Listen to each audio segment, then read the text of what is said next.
हम देखो, ये तो अब सब यूट्यूब पे बता ही रहे हैं, इन्होंने सब सुन लिया है। सबसे बड़ी बात तो ये है कि महाराज साहब के साथ जो इसने किया है, महाराज साहब हम सबके सम्माननीय हैं और इतना गलत किया है कि वो असहनीय है।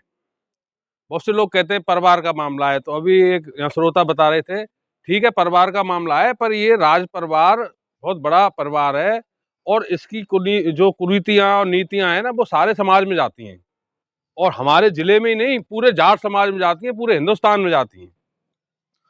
और हिंदुस्तान का जाट बड़े रोष में है इस बात को लेकर के, जब से उनको पता चला है कि महाराज साहब के साथ तो ऐसा ही बहुत दिन से कर रहा है, इसने झंडा भी उतार दिया। तो मैं ज्यादा लंबा चौड़ा भाषण तो क्या दूं यहाँ, मैं तो आपसे बस ये एक जो दिल में दर्द होता है ना, वो दर्द बयान कर सकता हूं कि ऐसे कुलद्रोही वर्ण शंकर ही कहता हूं मैं इससे, जो अपने वंश का नहीं है। हमारा इतना गौरवशाली इतिहास है जाटों का, अगर ये जाटों से ही जुड़ा रहता तो इसको कहां से कहां पहुंचा सकते थे। अब ये राजपूत बन रहा है। देखो, राजपूत मेरे दोस्त हैं जयपुर में और काफी राजपूतों से मेरी अच्छे संबंध है, उनसे मेरी फोन पे बात होती है। तो उन्होंने जब से मैंने ये कहना चालू किया है ना कि राजपूत समाज अपने आप में अलग समाज है, मार्शल कौम है, छत्री है, हम भी छत्री है, हम भी मार्शल कौम है, तो वो ये कह रहे हैं कि साहब यार इतकू मतामंद है, इतकू आगो तो हम यार मारेंगे और हमें ना चाहिए ऐसो कपूत जो अपने बाप का नहीं, अपने कुल का नहीं, अपने वंश का नहीं, वो हमारे कार्य का गले कर देगा। तो ऐसे आदमी का बहिष्कार करना बहुत ज्यादा आवश्यक है और बहुत ज्यादा जरूरी है। तो आप सब लोगों से अभी आपने समर्थन दे दिया है, और एक बार मैं और कहना चाहूंगा कि इस जो भाई साहब ने बात रखी थी उसका मान रखें, उसका बहिष्कार अभी कर दें, तुरंत हाथ उठा के कर दें।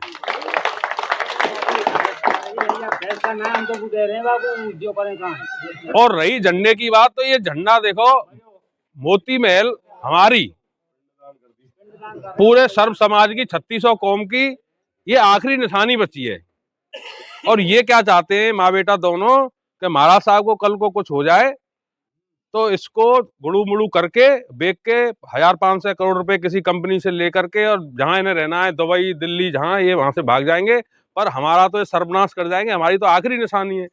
तो हमारा एक ये भी कहना है कि महाराज साहब सर्व समाज का एक ट्रस्ट बनाए 3600 कौम का, और उस ट्रस्ट में शामिल करें सबको, और इस मोती महल को उस ट्रस्ट को दें, जिससे कि हमारी आने वाली जो पीढ़ी है, हमने तो मोती महल देखा है और बहुत से लोगों ने तो अभी अंदर से देखा भी नहीं है, 99% लोगों ने नहीं देखा है। तो वो इसको जनता के, आम जनता के अवलोकन के लिए इसमें एक संग्रहालय बनाया जाए, म्यूजियम बनाया जाए, चाहे वो महाराज विजेंद्र सिंह जी के नाम से बना दें, चाहे महाराज साहब अपने खुद के नाम से बना दें, और जनता के कम से कम भरतपुर की रियासत के अवशेष तो जिंदा रहेंगे साहब।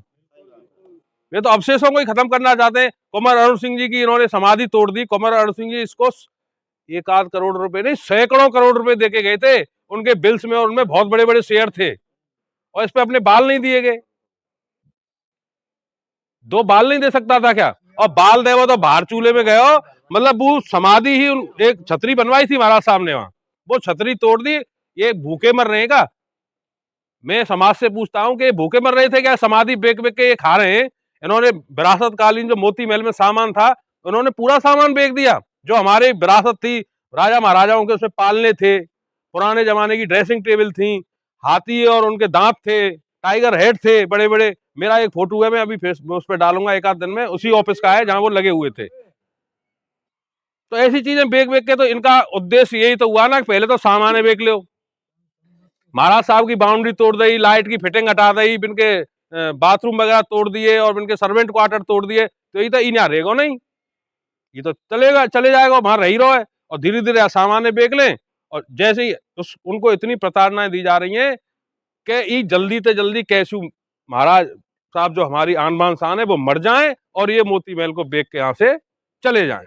तो मेरा जनता से ये भी अनुरोध है कि इस चीज को भी हमें रोकना है, और महाराज साहब से बात चल भी रही है, और हम और रिक्वेस्ट करेंगे कि इसको एक ट्रस्ट बना करके और इसको उसको दें, और जिससे उनके नाम पे या महाराजा विजेंद्र सिंह जी के नाम पे एक संग्रहालय खोल दिया जाए। और 21 तारीख को एक बात और मैं आपको बताऊं के बीच में अफवाह आ सकती है कि झंडा तो बदल दियो, बुई लगा दियो, ई लगा दियो। ये हमारी तरफ से वैलिड नहीं है। हमारी तरफ से क्योंकि वो तो 20-21 से पहले लगा देगो, फिर सरदारी ने सोच जाएगी लग गो अब कोई बात ना है, और 22 तारीख को फिर उतार देगो, तो ये तो फिर और ज्यादा गलत बात हो जाएगी। तो 21 तारीख को इस तादाद में आना है कि महाराज साहब को पूरी तरह से बल मिले और वो खड़े हो जाएं जनता के साथ, चलो भैया मैं चल रहा हूँ मोती महल में, मैं ही लगा दूंगा लाभा झंडा, चलो, और सरदारी के साथ जाएं और वो झंडा वे ही लगा दे। और नहीं तो फिर वो नहीं आते तो उनको सरदारी ये विनती करे या कुछ भी करे, उनसे आग्रह करेंगे कि साहब आपकी जो मूल निवास है मोती महल, आप वहीं शोभा देते हो, ऐसे 10x12 के रूम में आप शोभा नहीं देते। आप देखो काले पानी की सजा है उनके लिए आज की तारीख में, आप देखना वहां जाकर के पानी भरा हुआ है घोटू घोटू, और ऐसे मोटे मोटे मच्छर हैं उसमें। ये हमारी जो आन बान शान महाराज विश्वेंद्र सिंह को शोभा देता है क्या? हमारे ना लोग बाग हमसे पूछते हैं कि साहब वो फार्म हाउस महाराज साहब को ये काऊ और को है, मतलब ये एक ताना देने वाली बात हो गई। तो ऐसे तानों से उनको बचाना है और मोती महल में दोबारा स्थापित करना है, ये कसम खा के आना सब लोग, और ज्यादा से ज्यादा तादाद में, क्योंकि आजकल जितने सिर होते हैं ना जिसके पास मूड दिखाई देते हैं। मैं तुमको एक बात बता दूं कि मेरे पास दिल्ली से, हरियाणा से, अलीगढ़ से, यूपी से, जयपुर से इतने फोन आ रहे हैं कि मुझे लग रहा है कहीं ऐसा नहीं हो हमारी लोकल जनता तो कम रह जाए और वहां की जनता ज्यादा आ जाए, तो ये भी एक हमारे लिए शर्म की बात हो जाएगी।